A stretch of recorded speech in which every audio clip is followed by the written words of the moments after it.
Good morning, everyone, ladies and gentlemen, students and colleagues. Please join me to welcome Professor Amir AghaKouchak to our Warren Lecture Series.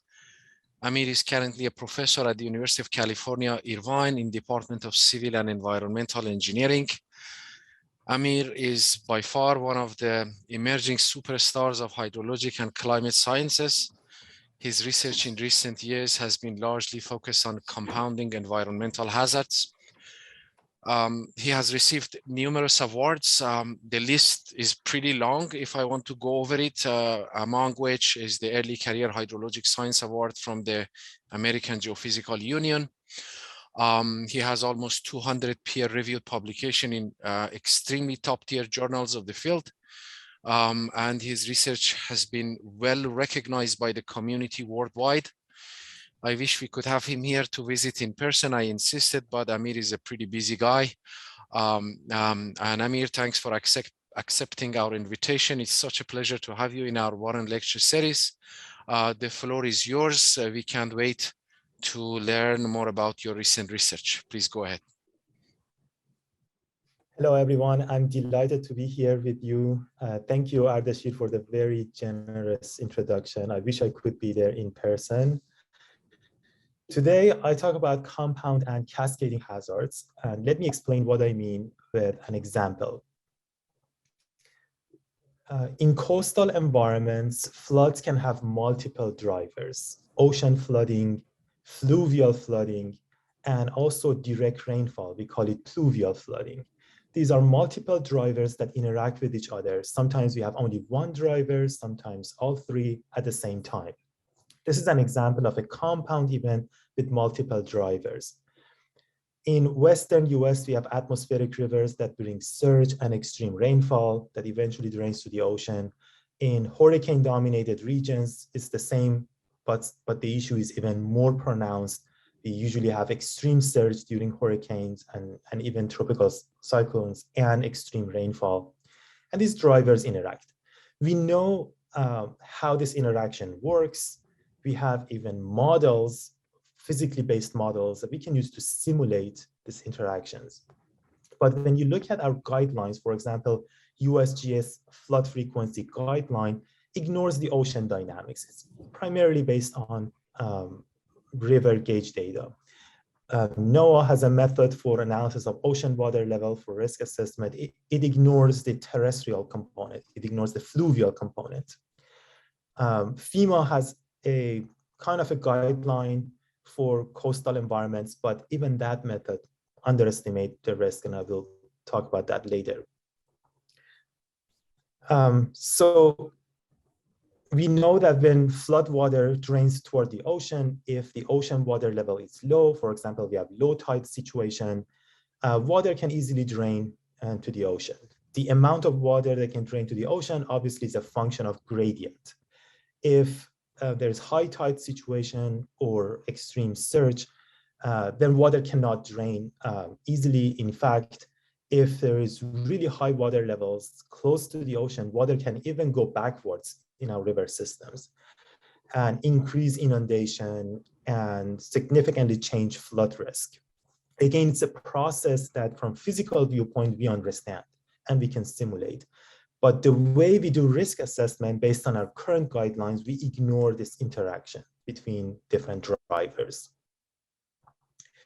So we thought, okay, how can we bring this into our guidelines if we want to look into this interaction and from a risk assessment perspective in a simple way, in a way that we can, let's say, simply bring it into the way we do flood risk assessment. We thought maybe we should start with the commonly used reliability equation here.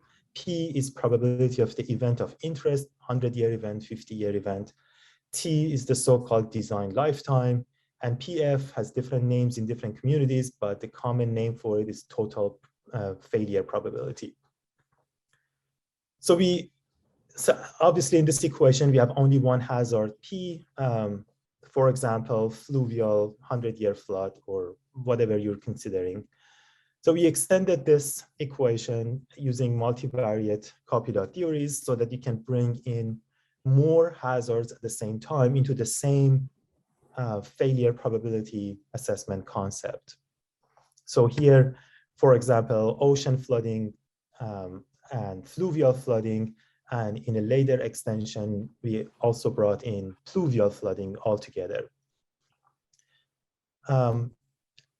Since this is an overview talk, I don't go into the details, but later I will talk about how we do this in a little bit more details later. So we looked at different coastal environments around the US where we had more than 80 years of data, and we looked at these interactions. And let me quickly jump into the results and then implications. So if we look at this univariate way of looking at total failure probability for, in this example, Washington, DC, we get this black line here. Obviously, total failure probability increases slowly over time. And the x-axis is design lifetime, so 20-year period, 40, 50. And if we bring in the second driver, ocean flooding and fluvial flooding, we get the red line. If you look at these two lines here, you see that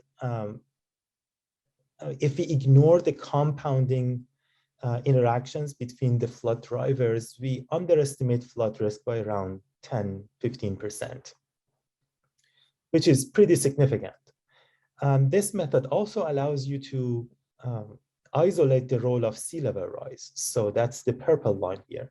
So the model allows us to replace our historical observations with future simulations of sea level rise and reevaluate coastal flood risk. If the same high tide or surge happens when the baseline is higher, what happens to our flood risk? So that will be the purple line here, and the dotted lines are ensemble of many model simulations. This is one example, but we looked at other basins around the US. The general pattern is the same. Of course, depending on the strength of the relationship between fluvial flooding and ocean flooding, this kind of underestimation in some places is more, in some places less, but the general pattern is more or less the same. But what I showed you so far is only statistical. This is statistical failure probability. There is no connection to physics up to this point. We are statistically analyzing our input data the same way we do statistical flood frequency analysis or ocean water level analysis. But we know that different coastal environments have different biophysical properties. The one on the left is a coastal environment very close to where I live. We have hard boundaries. There is a built environment here. The estuary is limited, and under sea level rise, some of that estuary will go underwater, and there is no room for evolution of this estuary because it's all bounded. The other example on the right is Alaska, lots of open space, and some of that estuary will probably disappear in the future, but at least theoretically, there is room for evolution of this estuary. Maybe another environment with a different, maybe ecosystem can potentially evolve upstream. When it comes to coastal flood risk, this matters. Also, slope, topography, other features, vegetation, all of that matters when it comes to actual coastal inundation. So with the help of other colleagues, we developed this hybrid statistical hydrodynamic compound coastal flood model that links statistical compound flood assessment, the one I just mentioned, to this physically based approach that maps coastal flooding at very high resolution. We have done it down to 2 meters even in coastal environment, including all urban features, even individual buildings, levees, seawalls, you name it, of course, with LiDAR, high resolution LiDAR data. So this allows us to not only bring in statistical compound flood assessment, then later see how does that affect the environment, how does that spread around in different coastal environments. And we tested FEMA guideline. FEMA has a guideline that says, okay, if you want to design for 100-year flood, use 100-year fluvial as input, and then later 100-year ocean water level as input, then take the max. It seems to be a conservative method, but the guideline doesn't tell you what you should use as boundary condition when you use 100-year flood as your input data. And because of that, what people use typically, 100-year flood and average ocean water level, 100-year ocean water level average flood, you underestimate flood risk in between in some locations. And we have shown that in this AWR paper that I don't go into detail of it here. So far we talked about flood mapping and statistical failure probability, but we're also interested in linking statistical failure probability to physical failure probability. What does it mean? In the Bay Area in California and many other places in New Orleans, there are levees that protect urban environments. We have river systems and around them levees. Some of them are very, very old, 50 years, 80 years old. Levees that protect our urban environments. Environments that don't experience flooding regularly because of those infrastructure systems. But if they fail, massive impacts, we expect massive impacts in some environments, hundreds of thousands of people can potentially be impacted. So we want to connect this sort of statistical failure probability to physical failure probability. So in collaboration with structural and geotechnical colleagues, we used what we developed as input into a finite element performance-based model to translate the one on the right, statistical failure probability, to physical failure probability. That's the one on the left, which is specifically for a levee near Sacramento that protects a large area in Sacramento area. So this allowed us to look at future physical failure probability relative to past, in this case for 50-year flood. The difference is huge and concerning. So we think there is a big gap in general in climate science community and infrastructure science and engineering community. And we're hoping to kind of bridge that gap by translating what we get out of our climate models to physical impacts, including like infrastructure performance.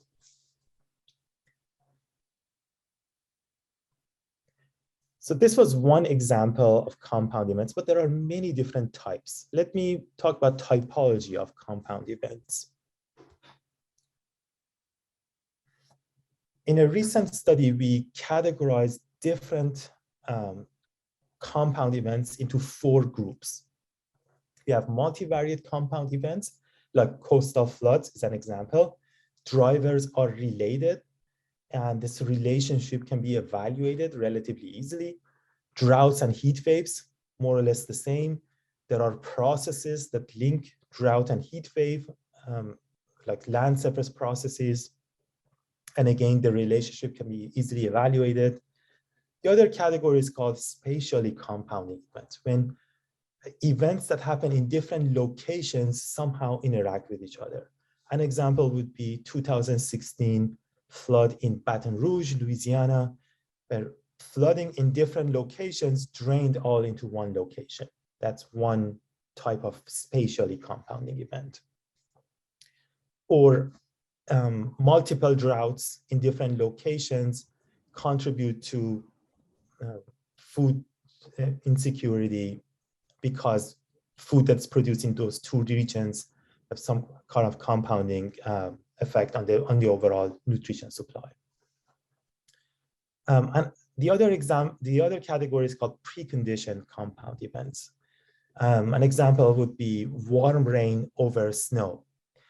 A warm rain over snow can significantly increase snow melt and cause extreme flooding. There are many examples in our historical record. That's an example. The other category is temporally compounding events or cascading hazards.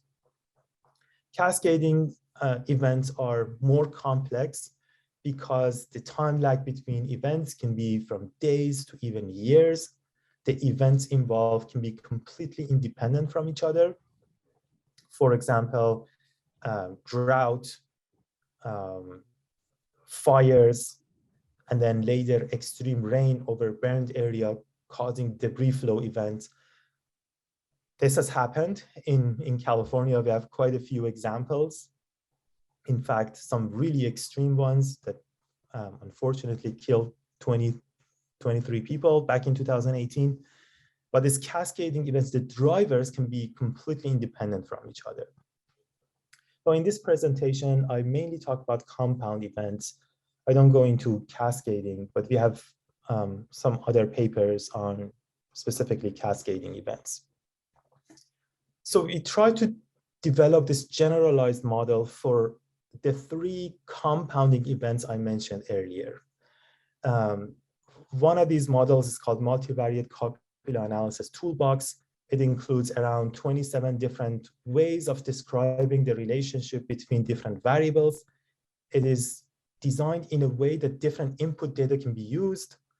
The source code is available on my website. There is also a version with graphical user interface for those who don't want to deal with source codes. There's a WRR paper on the details. I don't go into, again, specifics of it. The second one is on multi-hazard scenario analysis toolbox, and it specifically focuses on hazard scenarios. I'll talk more about the second one. Hazard scenario is something that typically gets ignored when it comes to events with multiple drivers. And for some reason, it doesn't get any attention, but the type of hazard scenario and the way we look at our events can make a big difference in what we do, for example, risk assessment. Here we have ocean water level on the y-axis and river flow in the x-axis, and some observations, those dots here. If for a certain application, we are specifically interested in, let's say, co-occurrences of extreme events, let's say high tide and extreme river flow. It means the timings really matter. And we look at the co-occurrences of these events within 1 day period or 2 day period. Then our perspective about 100-year event or 50-year event will be very different than in general looking at coastal flooding. In general, you can get flooded by one or both at the same time. So here, you have two 50-year joint return periods, one under the first assumption, looking at co-occurrences, the other one, like broadly, you're looking at your flood risk. As you can see, they are very different. So in this model, we provided a wide range of hazard scenarios in a way that people can test different hazard scenarios with their data and see which one makes sense and what are the differences. So, but regardless of the hazard scenario, if you have one hazard, the first equation is the general return period equation we use all the time.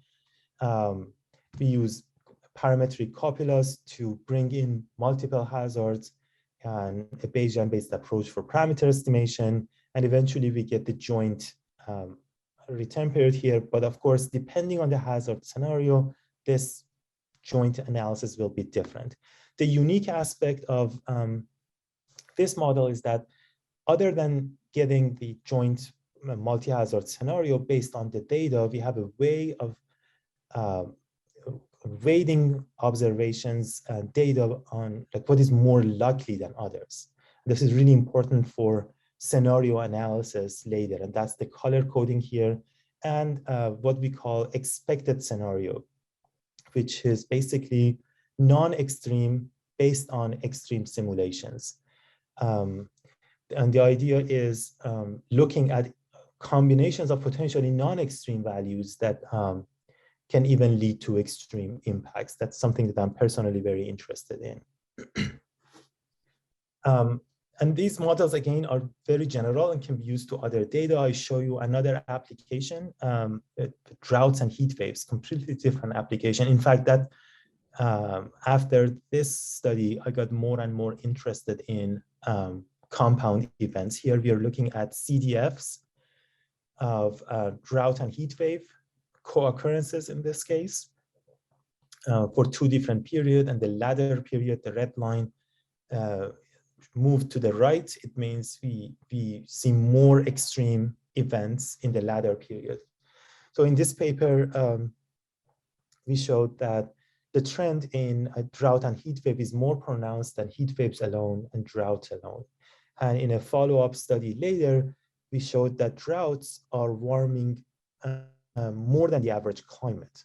Like in southwestern US, our region has warmed by around 0.6 Celsius degrees in the past 50 years, but droughts alone by around 1.4, twice more, more than twice actually.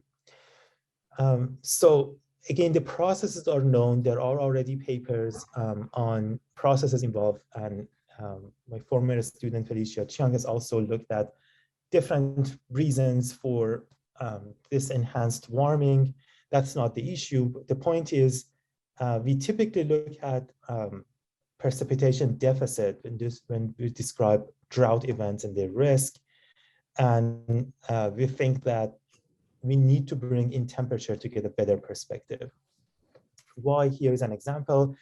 If we look at one particular extreme year, like 2014 drought in California, if we simply rank precipitation data empirically from lowest to largest, 2014 appears to be around 24-year event based on precipitation deficit.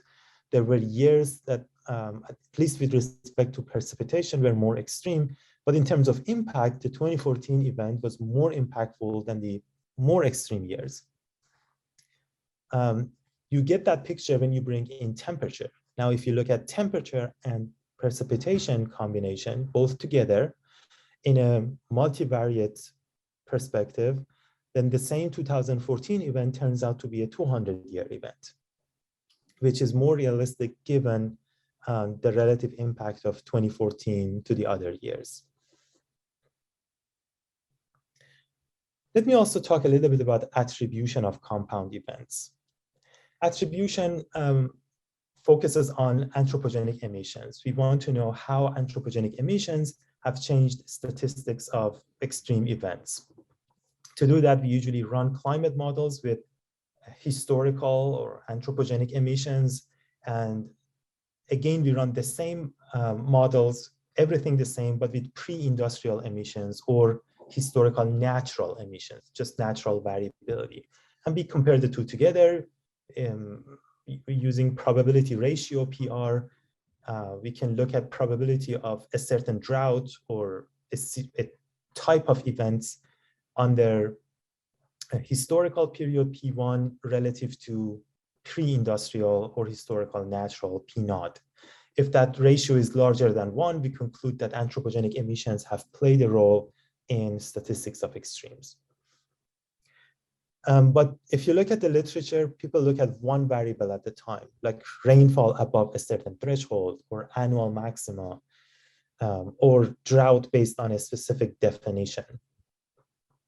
So one of my students extended that kind of theory into what we call it multivariate conditional probability ratio. This allows us to look at, for example, precipitation, temperature, and how they change in a relative sense, and how anthropogenic emissions specifically has changed the relationship between precipitation and temperatures. Here, the focus is how CO2 anthropogenic emissions have changed the relationship between the two.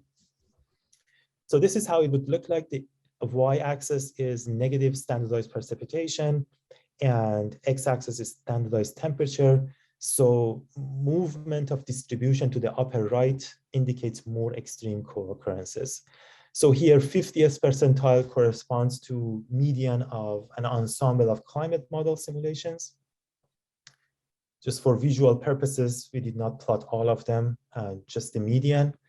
And the blue line is for pre-industrial or historical natural condition, and red is considering anthropogenic emissions. As you can see, in all cases, there is a shift to the right or upper right corner, which means more extreme occurrences, combined extreme occurrences. This method also allows you to look at what variable is probably the dominant driver. In case of Amazon, the shift is more to the right in a horizontal way, so temperature is probably driving the change. In Central Europe, probably precipitation. And in Central North America and Australia, it's more diagonal, so probably both temperature and precipitation.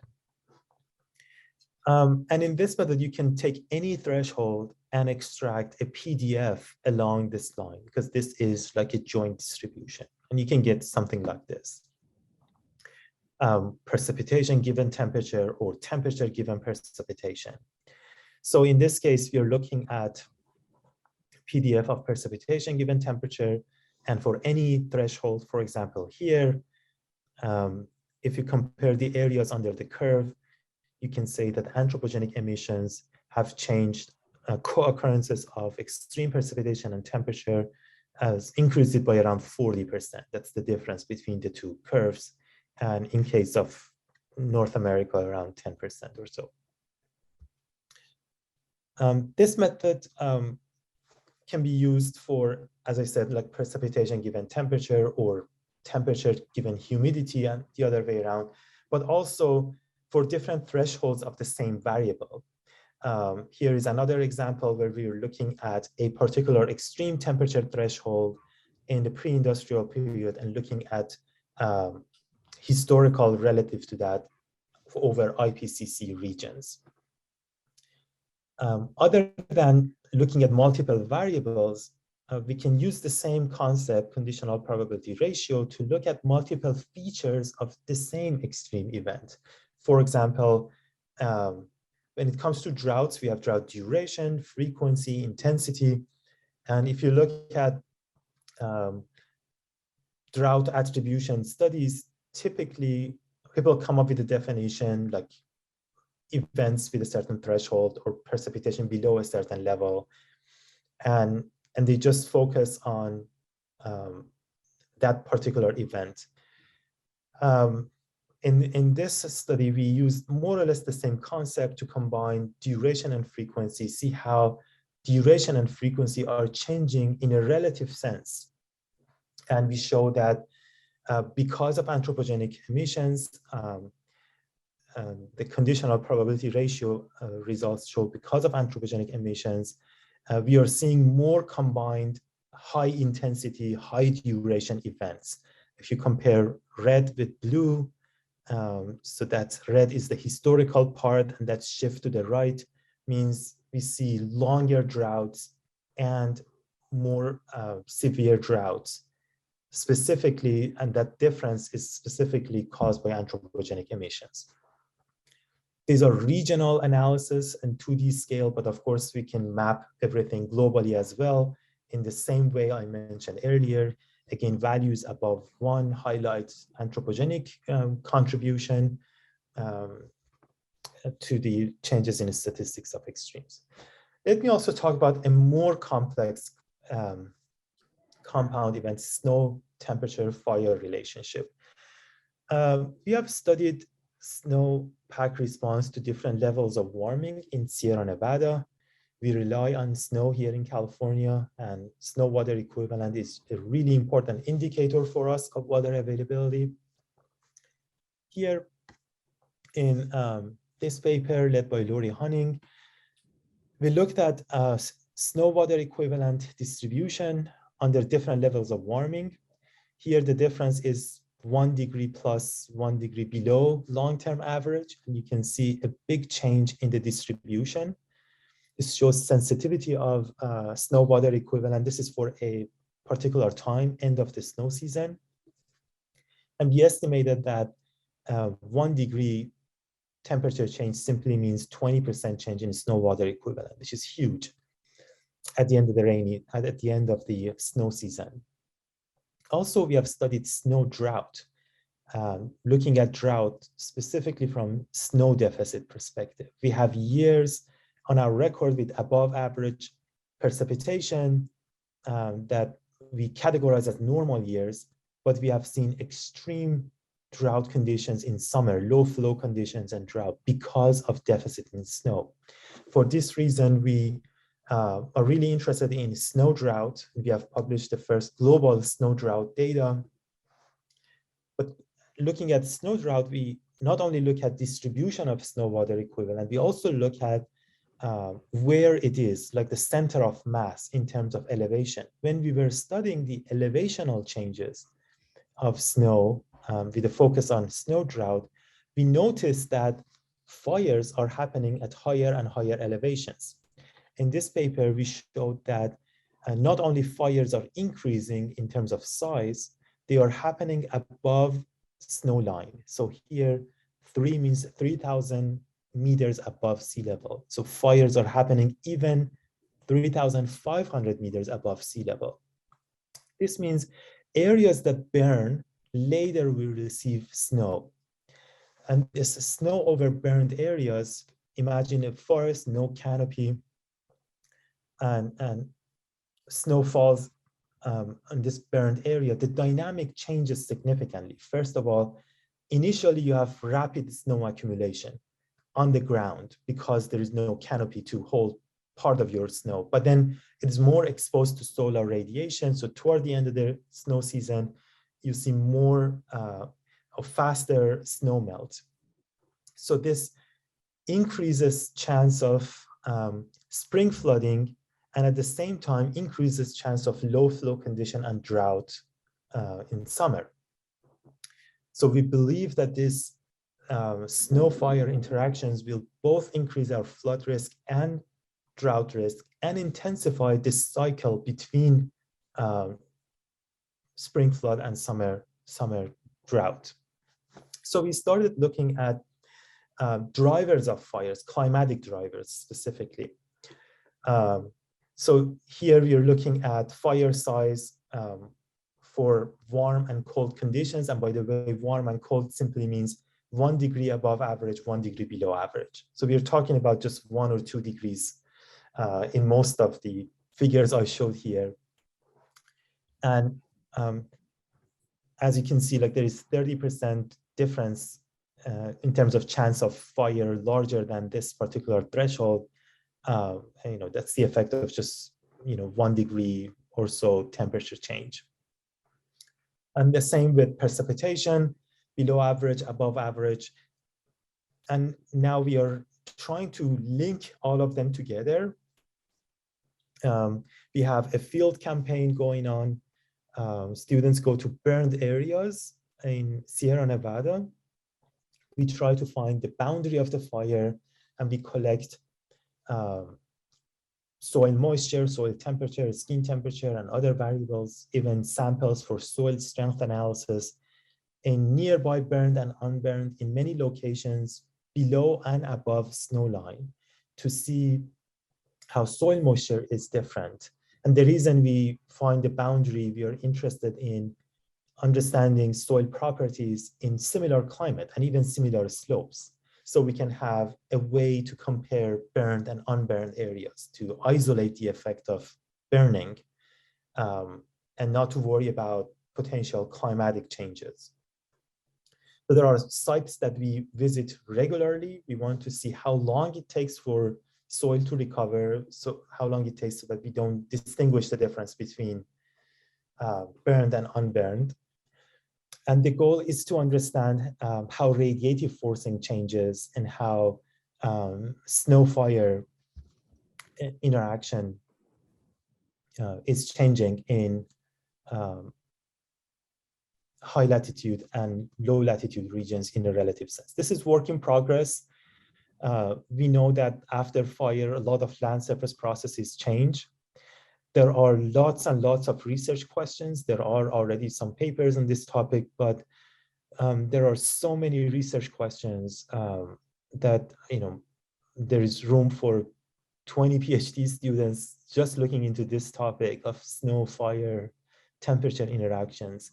There are physical issues, like for example, simply looking at soil moisture or how latent heat and sensible heat change in or vary in burned and unburned areas, how skin temperature varies. Of course, lack of canopy has a huge impact on surface temperature, and that means obviously huge impact on radiative forcings, and translating that change on snow to snow melt, or even evaporation from soil, and then later implication for soil moisture level, potentially even intensification of heat waves due to those interactions, even at high latitudes. And these are hypotheses that we are exploring. So far I've been talking about multiple events interacting with each other. But I want to also talk a little bit about non-stationarity. I'm always interested in how statistics of extremes are changing and what are the implications. And in many cases, we have evidence of change in statistics of extreme events. Here is one figure from a recent study on extreme precipitation. Here, we're looking at n.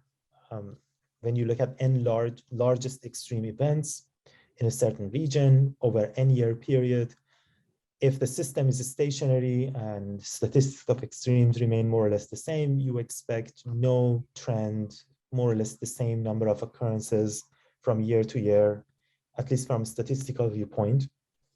But here we are looking at global precipitation, Northern Hemisphere, Central and North America. And in all cases, we see more extreme occurrences in the latter period compared to earlier, indicating extremes are changing. And we have similar results for heat waves and some other extreme events that I'm not showing here. When extremes change, it means the distribution is somehow changing, either the mean of the distribution alone or the mean and the spread of the distribution, possibly even the shape of the distribution. And there are already a lot of methods out there for analysis of extremes, like generalized extreme value model is widely used. It's a model with 3 parameters, and under a stationary assumption, you assume the parameters are constant. They don't change over time. There are papers out there already, including some of our own, that suggest how you can change these parameters as a function of, let's say, time, to model the changing statistics of extremes. And there is a big debate in our community. Some people like the idea of bringing non-stationary, some others don't. That's a whole different story. I don't want to get into it, but in most cases, our analysis are primarily statistical, and we don't bring physics or processes involved. And I think we need to move beyond just statistical analysis of extremes, if possible. One of our former students, Eliza Aranio, has developed this process-informed non-stationary extreme value analysis model, which includes all the other methods available so far on temporal non-stationarity and whatnot, but it also allows bringing in physical covariates. Physical covariates, for example, looking at extreme heat waves as a function of, for example, CO2 emissions. We know that there is a physical relationship between CO2 emission, CO2 concentration in the atmosphere and temperature. So she showed that bringing in, instead of using time as a covariate, bringing in CO2 concentration in the atmosphere allows us to do probably more reasonable non-stationary analysis. She has done the same type of work with land use, land cover change effect on a flood peak in the same kind of framework. So instead of just looking at flood peak, looking at flood peak relative to fraction of urban environment in places where we had long-term urbanization data.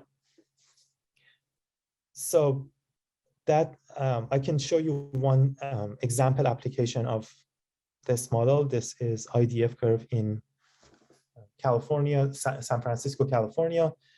IDF stands for intensity, duration, frequency curve. So IDF is really important, widely used for design and planning, risk assessments. And NOAA provides IDF curves for the whole US, but based on the stationary assumption, using historical data. And the blue line here is exactly what you get from NOAA. So it does not include any assumptions about changing extremes. So with ELISA's model, we looked at trends in the past, and also not only that, we try to bring in statistics of future projections from climate model simulations, of course, downscaled and bias corrected at a relatively high resolution, 6 kilometer. And that would be the red line here. As you can see, there is a big difference between the two events, between the two curves. This means that we expect more extreme events in future. What we consider today as our 50-year event, by the end of the century, will be a 29-year event. It means it will happen more frequently. This has significant consequences for our infrastructure, risk assessment, and lots of other decision-making issues. And California is the first state that is updating its IDF curves, and we are doing that for the state now. And in 2 years from now, California will use this method as their own IDF curves instead of NOAA. And the estimates in almost all cases are more conservative than what NOAA recommends. And also the method was recently appeared in ASCE Manual of Practice 140 as the standard for bringing in future changes in statistics of extremes for consultants and planning purposes. I hope I have convinced you that extreme events are important. There are many of them, and in most cases, our current methods and guidelines underestimate the risk of compound events. There are lots of research questions, problems that we need to address, specifically bridging the gap from science to implications and impacts.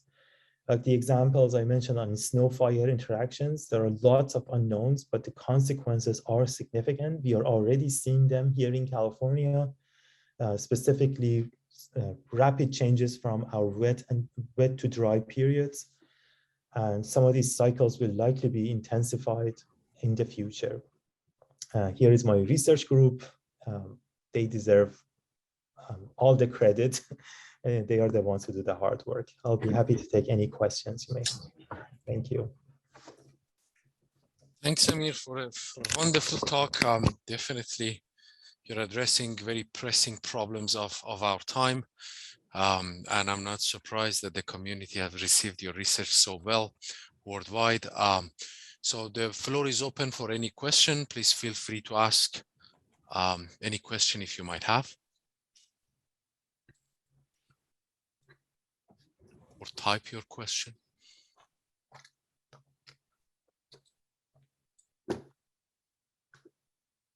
Can I jump in? Oh, of course. Okay, you mentioned the 2 years, for example, in terms of California accepting the new curves, and NOAA hasn't even got there yet. I'm concerned about the speed with which we can modify our policies as our understanding improves. For example, the curves you just showed me were based on climate models that have been developed or built over the last 10 or 15 years, and every year they improve. How can policy not lag too far behind our scientific understanding? I totally agree with you. In fact, they have put a process in place so there are other groups that will evaluate the work independently to make sure that the new updated curves are reasonable. But what you mentioned about models, that's absolutely right. In 4 or 5 years from now, we will have, again, a new set of models, different resolutions, hopefully better models, new statistics, and everything will change. And in fact, the system we are designing for the state is specifically designed for, in a way that they can quickly update, again, the curves based on future projections. Let's say in 5 years from now, we have new CMIP simulations out, then at least in theory, they should be able to do this again relatively easily. But I completely agree with you that we don't know if our model simulations are really accurate. How do we know that these projected extremes are real? That's a valid concern, and I don't have any answer on that. But at the same time, those projected extremes may be true. So for sensitive projects, we may want to be more risk averse, and that's the purpose here. The way state will impose it, I don't know. That's, again, a policy issue. Caltrans is the agency responsible in California for this project. So later, by the way, there is a legislation in California. Again, California is the first state that mandates all state agencies to account for future climate in their design and planning. It's required by law, but we don't have methods or guidelines to do that. So state agencies have this mandate, even they get budget for that. But what they have is what IPCC reports and California climate assessment. And this is one of the first steps toward some kind of a guideline to bring in future statistics of future projections. But I totally agree. They have to update it on a regular basis. Otherwise, very soon, these curves will be outdated.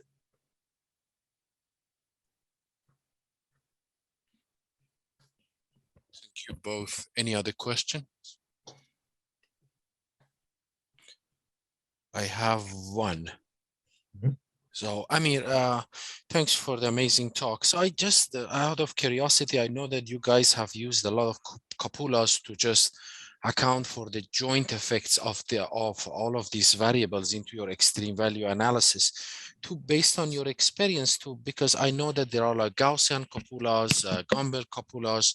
So how this joint characterization of the events can properly address the tail of the distribution? To what, for example, is there any new approach that when we link like compound flooding, we can couple like Lock-Pearson distributions, or do we need to transform them into a more thin tail distribution, then couple them and then transform them to heavy tail? How do you see this problem at the current state of knowledge? If you mean Lock-Pearson, for example, for one of the variables or both variables at the marginal level, we can definitely do it, and we don't really have to worry about transformations. Once we get the right copula, we can always transform our marginal to any distribution that works well. In fact, the model I mentioned, there is an option in which you let the model to explore all possible copulas and all possible marginals for you, and it tells you which one is probably best. When it comes to tail, for example, which one fits better for tail? Obviously, Gaussian is not ideal when you have heavy tail, but there are other ones built in there, like T-copula, for example, it's better for tails. And we have a method for ranking, a Bayesian-based method for ranking of different models that specifically looks into performance and overall fit.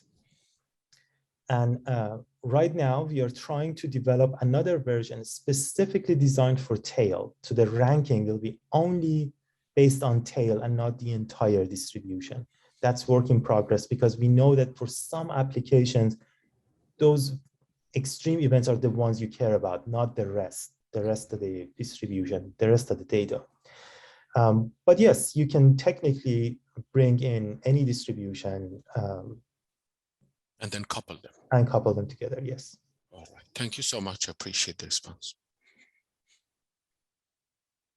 Any other question? I know Amir has a flight and he already told me that he needs to leave a little bit earlier. So if there is no other question, I would like to thank everyone for participation, and especially Professor AghaKouchak for accepting our invitation.